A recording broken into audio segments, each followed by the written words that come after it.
이런 비유를 한번 들어보죠. 바다.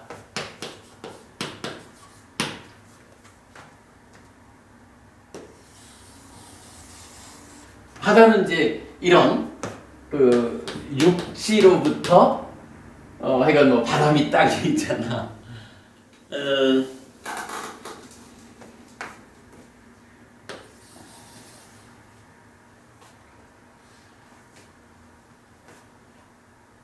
여기에 이제 배가 하나 있어요. 배라는 것은 어디에 있는 건가요? 바닷물에 걸쳐서 있는 거지. 이렇게. 요 위에 새가 한 마리 있어. 새는 어디에 있나? 허공에 있는 거지 뭐.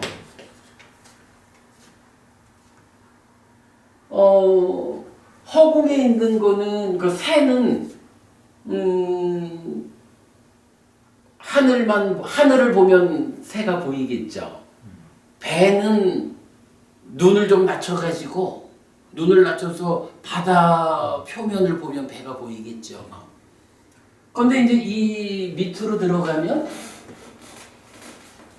예를 들어서 뭐 해발 200m 이럴까? 해발 200m면 대륙붕 이렇게 되는 거죠. 뭐 요쯤에도 고기들이 살잖아요. 1000m 이럴까?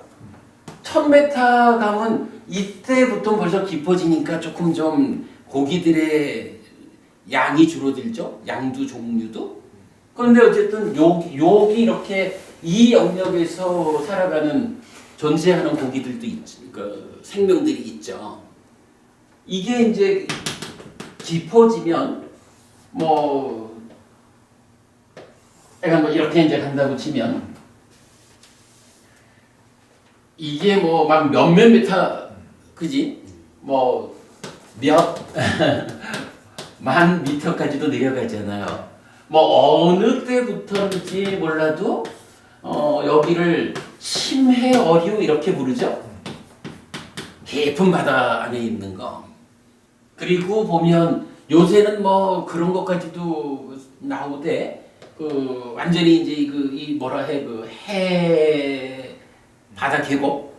그래서 이제 그 가장 깊은 요쪽에 가면 뭐 여기에도 이제 뭐 마치 이제 화산처럼 이렇게 이제 막 뜨거운 열이 방출되고 뭐 이러면, 그런데도 여기에도 생명이 있다 하대. 그죠? 뭐 그런 이야기들 있잖아요.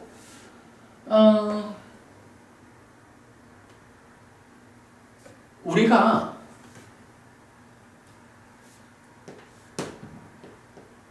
이만치쯤에 내가 있다라고 하면 배는 못 볼 거예요. 근데 새는 보이겠지 뭐. 내가 여기에 있으면 새는 볼 수가 있어. 근데 여기를 깔딱 넘어와 가지고 바다가 보이는 뭐 이쯤에 있으면 어때요? 여기서는 배를 볼 수가 있죠.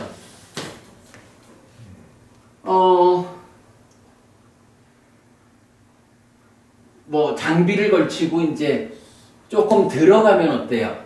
요거를 뭐 A라고 할까? A라고 하는 생명은 요만큼 들어가면 보이겠죠. 요거를 B라고 하면 뭐 요만큼 들어가면 B라고 하는 생명을 볼 거라고요. 더 깊이 들어가면 심해어류라고 하는 것을, 이런 생명들을 보겠지 뭐. 아예 그냥 끝바닥까지를 가면 어떨까요? 이 뭔가 하여간 생명이라고 썼지만 뭐 그렇게 우리가 이해하는 어떤 것들을 보겠지 뭐. 요거를 이렇게 말할 수 있지 않을까요? 요 자리에 있을 때는 새는 드러나 있어.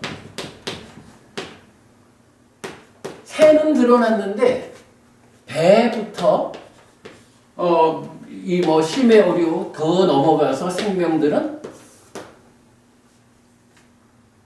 없나요?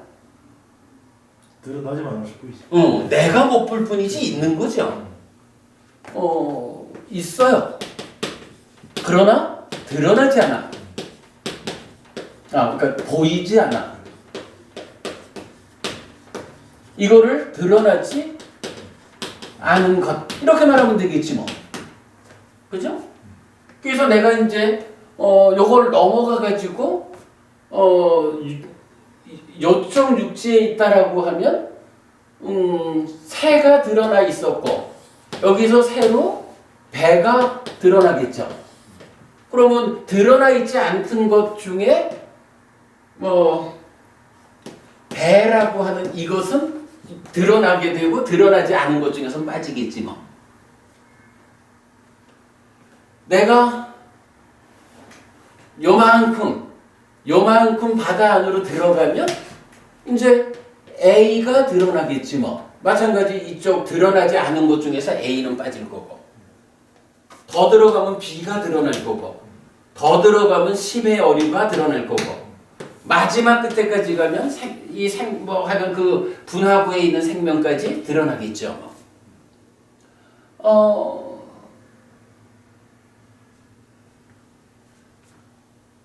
보이는, 그러니까 이게 어쨌든 있기는 다 있는 거예요, 그죠? 우리가 이거 뭐 없는 거를 상상으로 만들어서 얘기하는 거 아니거든요, 그죠?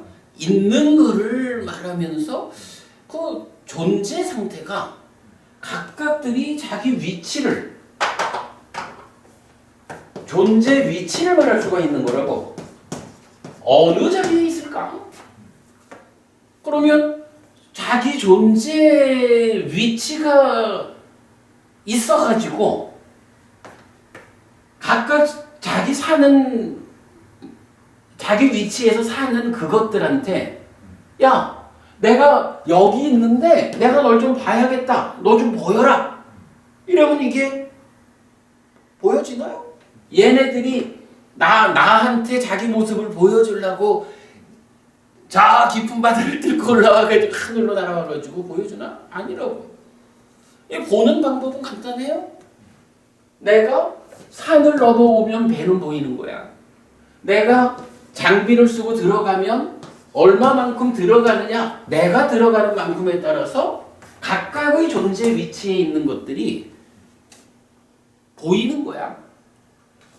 그러면 그 보이는 거에 대해서 뭐라고 말하겠어요? 그 자리에 있는 것들, 그 것이라고 하는 것을 법이라고 하잖아, 단마. 이 법이 보이지 않던 상태에서 보이게 되었어. 그게 드러나는 거지 뭐. 자, 법이라는 게 어떻게 정의가 돼요? 스와카토 바가와타 담모, 부처님의, 그러니까 세존에 의해서 잘 설해진 법은 산디뜨커, 스스로 보이는 것이고, 아칼리꺼, 시간을 넘어선 것이고, 에히파시꺼, 와서 보라는 것이고, 오빠나이꺼, 열반으로 이끄는 것이고, 향상으로 이끄는 것이고, 빠짝당 웨디따 포윈드히, 지혜로운 자에게, 공부한 자에게 제각각 알려지는 것이다. 이렇게 말하잖아요. 그 중에 한디 특고,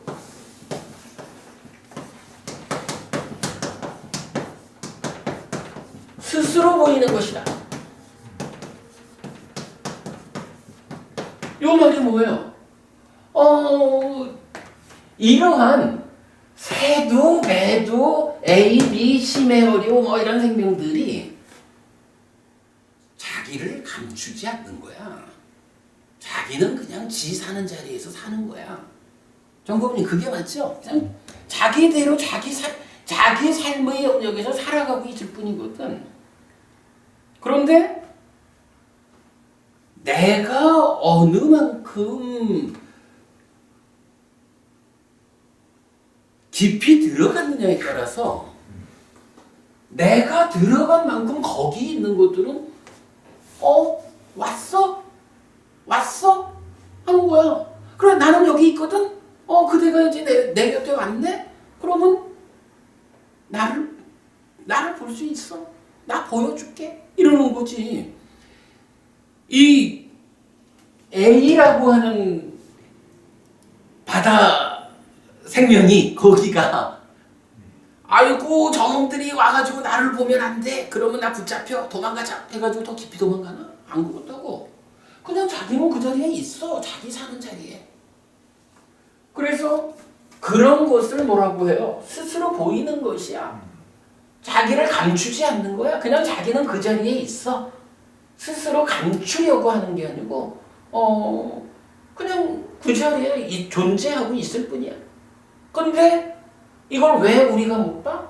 내가 바닷속으로 들어가지 않았으니까 못 보는 거지 뭐. 정보부님 이 말이 정확하죠? 내가 들어가지 않았으니까 못 보는 거야. 그래서 에히 빠시고 와서 보라는 것이야. 이게 무슨 얘기예요? 내가 보고 싶어요? 그러면은요 1000m쯤으로 바다 밑으로 들어오셔요. 나는 그냥 여기서 살고 있거든요. 그러면 당신이 와서 볼 수 있어요. 내가 정말로 보고 싶으면 그 심해에 분화구에서 뜨거운 물이 솟음지는 그쪽에 내가 있거든요. 나 보러 오셔요. 근데 그런 거를 본 사람이 있다는 거 아니에요. 그러니까 그것이 과학 논문집에 이야 그 가장 깊은 바다의 그 분화구 거기서도 사는 생명이 있더라 라고 그걸 본 사람들이 논문을 쓰는 거잖아요. 와서 보라는 게 그거지 뭐. 나는 그냥 있어. 난 있어.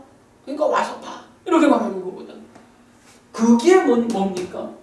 생명들이 자 당신이 오셨군요. 나를 보여드립니다. 이거를 생명의 입장에서 말하지 않고 내 입장에서 말하면 뭐예요? 이제 저 생명이 자기를 나한테 보여준다. 자기를 감추지 않고 자기를 드러내 보여준다. 드러난다는 게 이런 거지 뭐. 이런 이야기는 유사하게도 말할 수 있는 게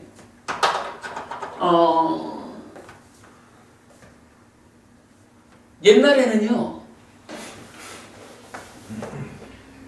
자, 우리 즐겨 말하는 산소 하나, 수소 두 개가 있으면 요거를 뭐 H2O 그러고 이게 온도적으로 적정하면 물 이렇게 부르잖아요. 요거를 이제 분자 이렇게 말한다고? 옛날에는 물 분자라는 것을 보면 아주 잘 본 거겠죠. 저기 아톰 우리 어렸을 때 인기 만점이었던 아톰 만화. 그 아톰이 원자잖아요. 옛날에는 물 분자가 산소와 수소라고 하는 이런 두 가지의 원자로 구성되었다라고 보던 시절이 있었잖아요.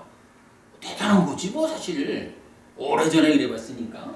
이때 이 아톰이라고 이름을 붙였던 것은 이것이야말로 존재의 본질이다. 이렇게 이해했던 거잖아요. 이건 더 이상 쪼개질 수 없는 거야. 근데 요새 이 얘기하면은 공부 좀 하라 그럴 거 아니에요. 요즘 아마 중학교만 가도 다 알걸?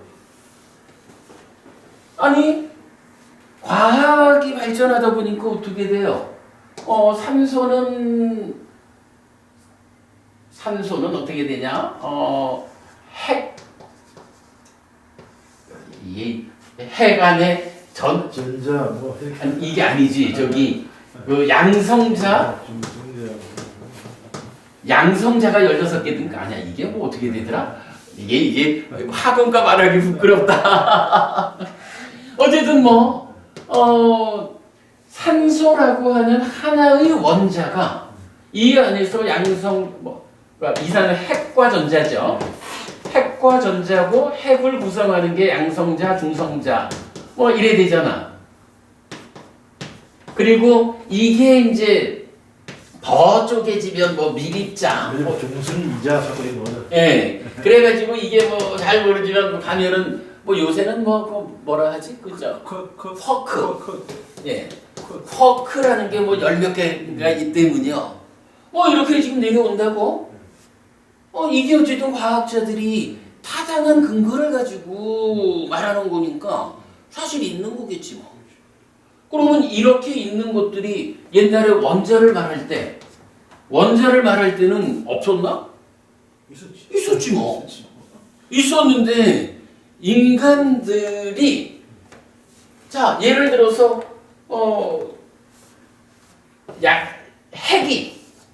핵이 말하기를 자 나는 아톰 원자 안에 원자를 구성하는 몸통으로 내가 있습니다.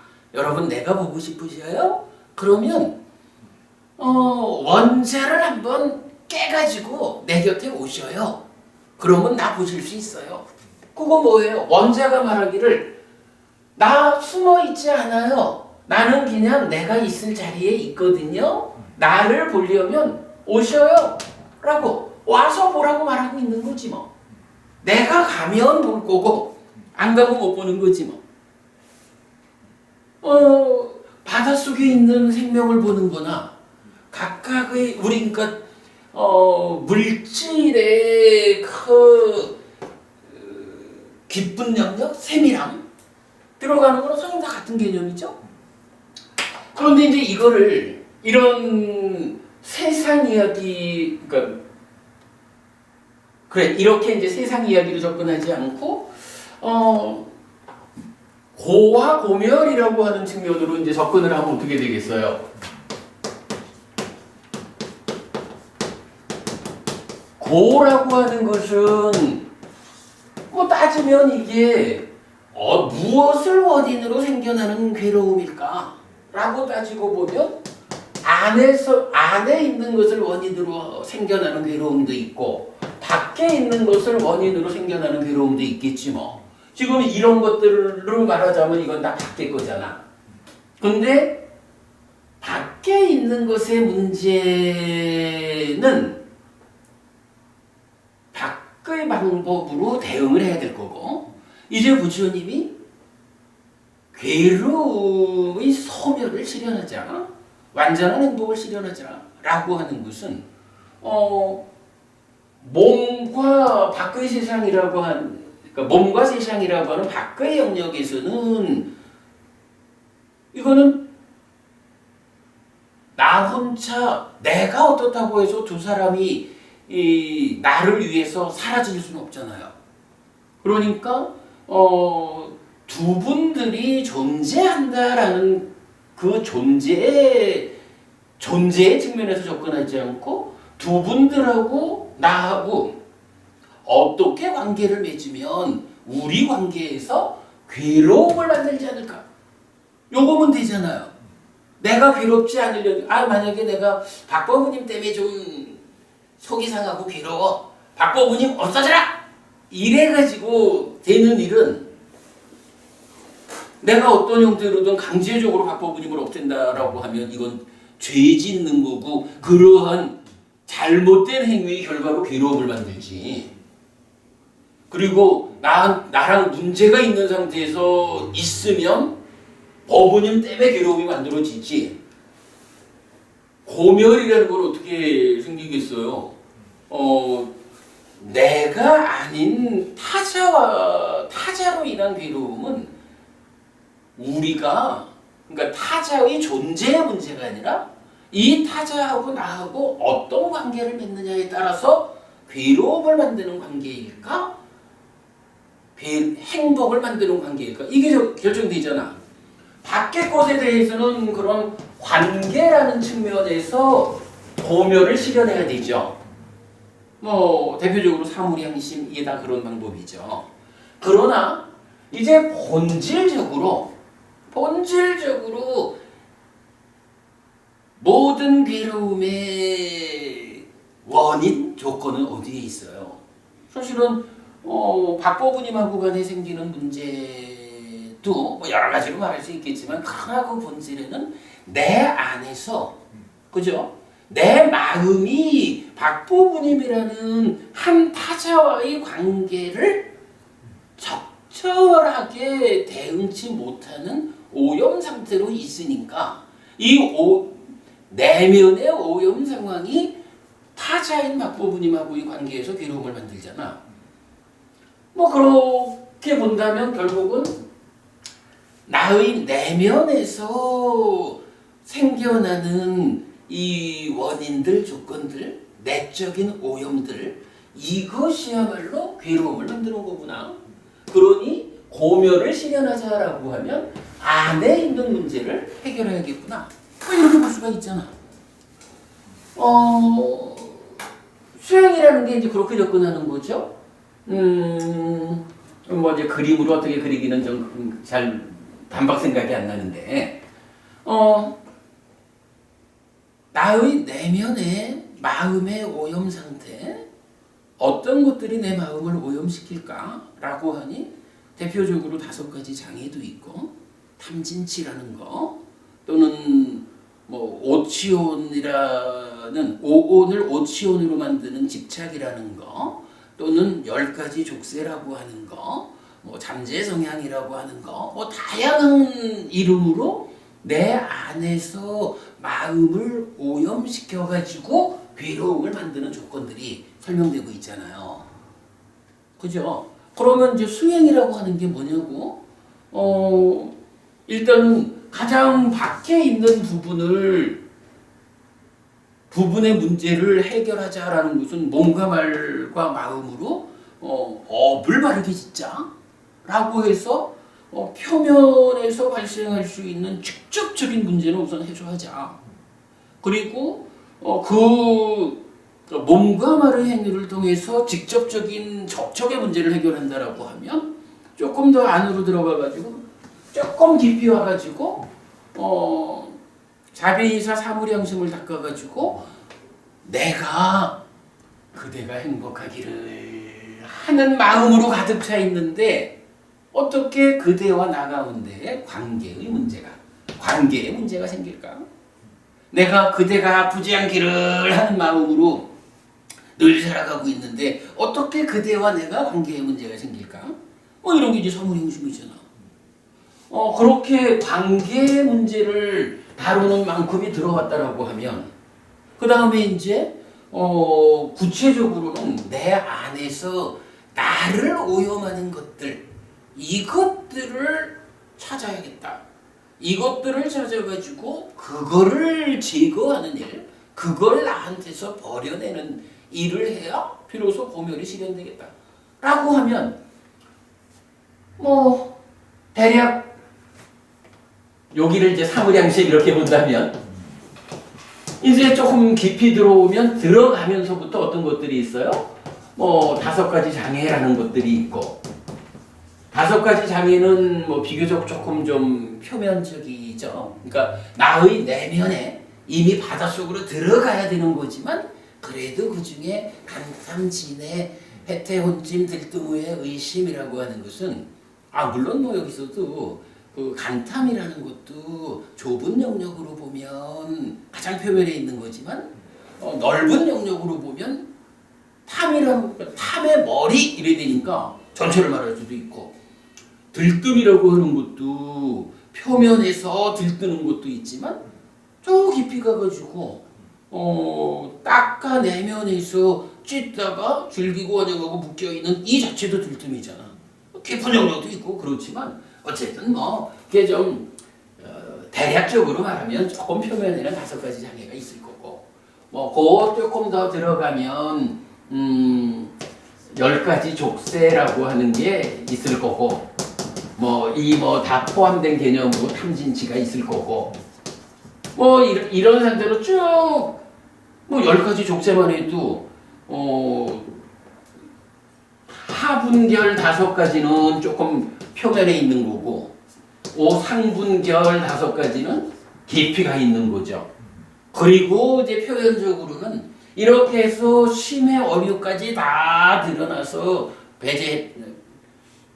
버리는 일을 하다 보면 이제 그 마지막 그 생명이라고 표현된 가장 깊은 자리에서 그 뜨거운 열이 분출되어 오는 거기에 있는, 그렇게 조사되어 보고되는 뭐 그런 것을 말하자면 번뇌라고 하는 게 그 자리에 있겠지 뭐. 번뇌라는 게 상랑하정의 번뇌가 있고 그러니까 이제 그래 무명루, 용루, 유루 이런 식으로 되잖아요.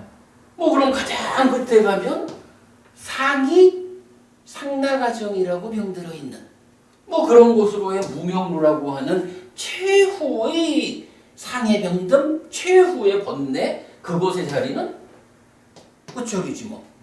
이거 부수는 걸 뭐라 그래요? 수행의 완성으로의 누진명이잖아. 뭐 이런 식으로 보면 이제 삼매 위에서 법이 드러난다. 법원님 질문하신 요점이죠. 이거지 뭐.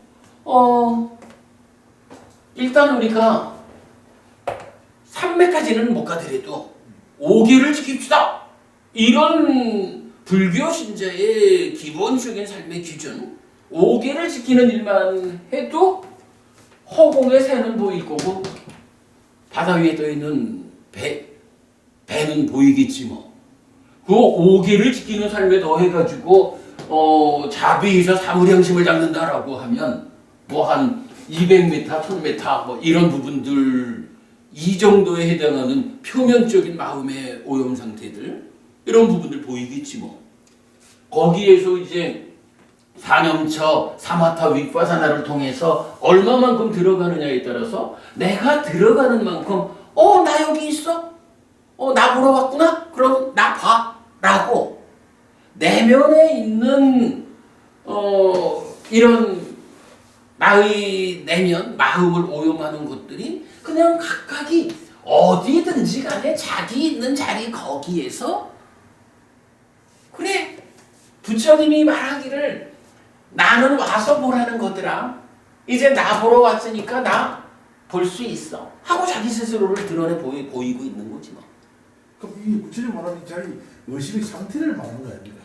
삼매를 통해 가지고 삼매가 얼마만큼 깊어지느냐. 그래 의식이라고 말해줬죠. 삼매가 얼마만큼 깊어지느냐. 그래서 우리가 그 삼매를 뭐라고 해요? 토대라고 말하는 거잖아. 이 토대가 어떻다고요? 흔들리지 않는다라는 거잖아. 사실은 초성도 이미 삼매니까 흔들리지 않는데 온 거잖아. 근데 그 흔들리지 않음이라는 게 아주 표면적인, 그러니까 좀 굵은 알맹이들의 입장에서 흔들리지 않으면 온 거잖아. 그러면 그만큼 보이지 뭐. 근데 그게 제2선이면 초선보다 조금 더 세밀하게 흔들리지 않는 거잖아. 제3선이라는 건 조금 더 세밀하게 흔들리지 않는 거고, 이게 마지막 무명루라고 하는 이 최후까지를 보는, 최후까지 가는 건 뭐라 그래요? 그래서 상수묘를 성취에 머문다. 상수묘를 성취에 머물면서 지혜로서 보아 번뇌를 부순다. 라고 하는 게 뭘까요? 이 위의 가정도 다 같은 거지만 마지막 최후에 드러나는 고놈까지 보아가지고 없애려면 이건 상수별까지 가야 된다. 달리 말하면 심해의 그 끝까지를 가야 무명루라고 하는 이 심해의 생명을 볼 수 있고, 어쨌든 보아야 해결하지 뭐. 거기까지 가야 무명루라고 하는 최후의 오염원들이 자기를 드러낸다. 뭐 이런 개념이 있지 뭐.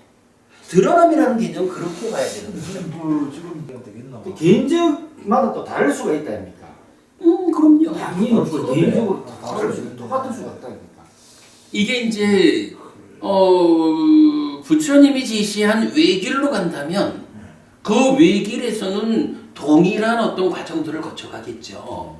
근데 이게 부처님이 제시한 그 길을 그대로, 그러니까 경전대로 그 길을 밟아가지 않으면 수행하는 방법이 다르니까 자기 수행하는 방법에 따라서, 자 부처님은 지금 이렇게 그 이런 외길 수행에서 어떤 법들이 드러날까? 그 드러나는 법들을 어떻게 관찰해가지고 깨달음으로 갈까? 이걸 말해주는데 방법이, 그 수행 방법이 달라지면 아니 뭐 각각이 다른 걸 보지 뭐. 그러면 보는 내용이 이미 달라지는 거야. 그건 뭐 아니 그리고 저 일반 상식적으로 봐서도 그 자기 개인적인 수행 경험담을 사실은 너무 신비적으로를 많이 뜯어나면서 사실 그건 좀 문제가 있는 거 아닙니까? 그럼요, 문제가 되죠. 그건 적절하지 않지. 그래서 문제가 좀 심각한 건데 사실은 이게 어떻게 보면 그럼요. 그런 게 또 히트를 치니까 사람들은 그게 혹하니까 사람들은 뭔가 사람들의 뭔가 수준이 그런 거지 뭐. 빨리 되는 거 뭔가 좀 자극적인 이런 그 수행담을 또 사람들이 좋아하니까 그렇죠. 스님처럼 이런 식으로 뭐 그냥 어렵게 강의만 이러면 별 인기가 없어요 사실. 그러잖아. 쉬는 시간부터 해서 두 번째 수업을 이래 했네. 오늘 공부 얘기까지 했죠? 이것도 제가 아주 잘 들었습니다. 이게 좋은 거예요. 오늘 처음으로 이게 저기를 잡아놓으니까 이게 좀 법이 드러난다. 이 구체적으로 법이 드러나는 개념을 제가 얼마 전부터 이걸 한번 수업을 따로 잡아서 설명을 좀 해야 되는데 생각을 했다가 오늘 이제 참 그래 공부하는 사람이 필요한 거야. 이게 어부님이 공부를 하는 사람이니까 주제를 뽑아주는 거야. 이제는 이